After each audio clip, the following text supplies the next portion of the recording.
Starla Soulmate. So how it works? So here is Starla app, and then you can just go and yeah, you need to tap find your soulmate. If you're on the free version, you will just see blurred image, so you're not gonna see an image, and that's everything you're gonna see. Then if you upgrade, you're gonna see the specific image generated for you, and then you will see all the detailed information like similar vibes and live together and all of the details. And also then you can just chat with your soulmate and ask the things. So the idea, which is this going viral, is that this is kind of astrology app where you enter your birth date and all of the details. So yeah, that's just what you have.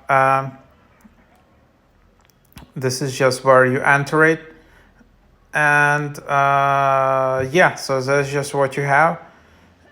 And yeah, if you enter your birth date, kind of where you were born, this app kind of generates the photo of your potential soulmate. And this is going viral on TikTok. I don't know why it wasn't done before, but quite a viral feature. Again, you to see the image, you need to upgrade, or there is like a free trial for 7 days.